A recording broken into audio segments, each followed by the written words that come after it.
साखरपुड्याच्या दिवशी साखरपुडा आणि हळदीची तयारी सुरू असताना दोन गटात वाद झाले आणि यामध्ये तिघांची धारदार शस्त्रानं हत्या करण्यात आली असल्याचा धक्कादायक प्रकार समोर आलाय। धुळ्याच्या पिंपळनेर तालुक्यातील नीलकंठ नगरमध्ये ही घटना घडली असून यामध्ये 3 जण जखमी तर 3 जण मृत झाले असल्याची प्राथमिक माहिती समोर आली आहे। देवेंद्र ज्ञानेश्वर पवार, सुरेश मोजगीर गोसावी, साहिल सुरेश गोसावी या तिघांवर धारदार शस्त्रानं वार करण्यात आले। यात दुर्दैवानं या तिघांचाही उपचारादरम्यान मृत्यू झालाय, तर पंकज अशोक गीर, सुरेश सुपडूगीर आणि सागर गोसावी हे या हल्ल्यात जखमी झाले असून त्यांच्यावर उपचार सुरू आहेत। ग्रामीण रुग्णालयात त्यांना उपचारार्थ दाखल करण्यात आलं। यातील एका गंभीर जखमीला जिल्हा रुग्णालयात पुढील उपचारासाठी हलवण्यात आलंय। दरम्यान हल्लेखोरांनी जाणीवपूर्वक हा प्रकार घडवून आणला असल्याचा आरोप मृताच्या नातेवाईकांकडून करण्यात आलाय। मी अशोक गिरी, माजी नगरसेवक साक्री, भटके उमुक्त हक्क परिषद उत्तर महाराष्ट्र शिवसेना संपर्क प्रमुख। इथं पिंपळनेर इथं घोडेमाल इथं माझ्या भाषाची मुलीचं लग्न होता। विजू गोसावी त्याची मुलीचं लग्न होता। त्यांनी पत्रिका दिली। मुलगी पिंपळनेरची मुलगी सोनगडला दिलेली आहे। तर सोनगडला दिलेली आहे तर सोनगडवाल्यांचे जरा वागणूक त्यांचे जे आहे ना राहणीमान सर्व आहे ना ते लोकांना कोणाला बी भांडतात। तर त्यांनी स्टेटस टाकला की पिंपळनेर लग्नामध्ये 18 तारीख, 19 तारीख आणि 20 तारीख ह्या तारखेला आम्ही तुम्हाला काय आहे आमचा दाखवू आणि तुमचं काय अस्तित्व आहे ते संपू।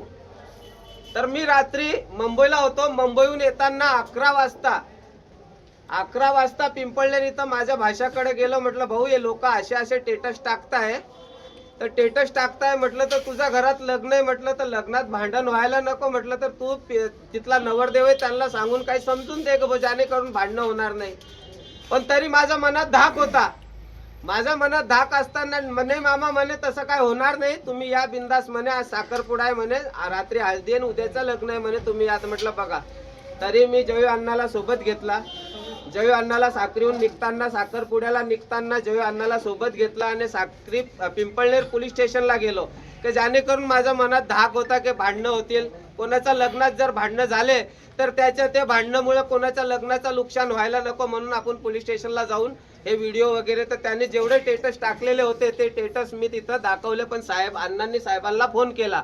अण्णांनी साहेबांना फोन केला असताना साहेब आज शिवजयंती छत्रपती शिवजयंती असल्यामुळं साहेब कार्यक्रमाला होते। तर अण्णा बोलले भाऊ म्हणे एक काम करू आपण संध्याकाळी म्हणे तिथं जाऊ म्हणे आणि साहेबांशी भेटून घेऊ। आता म्हणे ते नवरीवाल्याच्या बापाला भेटून येऊन जात। आम्ही तिथं भेटायला गेले तर ऑलरेडी ते तिथं आलेलेच होते चक्कू वगैरे घेऊन खिशातून सर्व।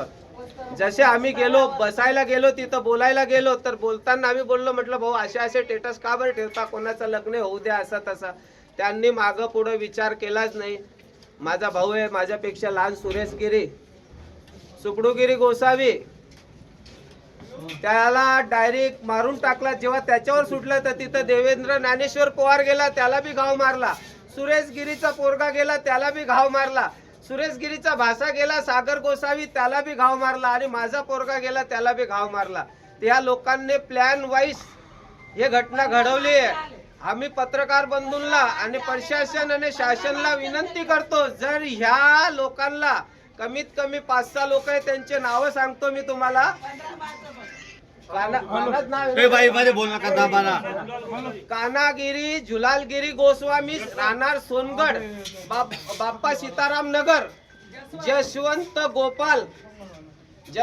गोपाल गोस्वामी राहणार सोनगड, जतीलाल त्याच्यानंतर अनिलगिरी हटुगिरी गोस्वामी सोनगड, त्याच्यानंतर सोनूगिरी गोस्वामी सोनगड, विजूगिरी हटुगिरी सोनगड गोस्वामी आणि कमलेशगिरी शंभूगिरी गोस्वामी सोनगड। अजून काय बाकीच्यांचे नाव माहिती नाहीये, काय असलं तर आम्ही नाव तुम्हाला कळवू। परशु शंभू गोसावी ह्या लोकांनी मिळून पूर्णपणे प्लॅन वाईज या आमच्यावर अत्याचार केलेला आहे। याच्यापूर्वी माझ्यावर बी सोनगडमध्ये एक वेळा कार्यक्रमात मला तिथून त्यांनी पळवलं आहे। पण मी एक सामान्य कार्यकर्ता असून मला समजतं म्हणून मी माझा निघून आलो, त्यांच्या काय नादी लागलो नाही। त्यांच्या हे कारण नेहमी त्यांच्या असतं पण ते झालं। पण आज माझा माझ्या पोरगासारखं माझ्या पोरग्याला मला खांद्याला खांदा लावून माझ्यासाठी रात पाटला गाडी सोबत चालणारा ज्ञानेश्वर देवेंद्र ज्ञानेश्वर पवार याचा काय संबंध नसताना त्या पोराचा बी डेट झाली आहे आणि माझा भाऊ सुरेश गिरी गोसावी याची डेट झाली आहे. नंतर घ्या बाईट घ्या. व्हॉट्सअप स्टेटसवरून या प्रकरणाची धमकी देण्यात आली असल्याचा आरोप मृताच्या नातेवाईकांनी केलाय. या प्रकरणी पोलिसांनी एका संशयिताला ताब्यात घेतलं असल्याची माहिती समोर आली आहे. दरम्यान साखरपुड्याच्या दिवशी किरकोळ कारणातून रक्तपात झाल्यानं पिंपळनेरसह संपूर्ण धुळे जिल्हा हादरलाय. दरम्यान या प्रकरणी पोलिसांनी तपास सूत्र हाती घेतली असून पुढील कारवाई पोलीस करत आहेत. Bureau report, Lumbini news, Dhule.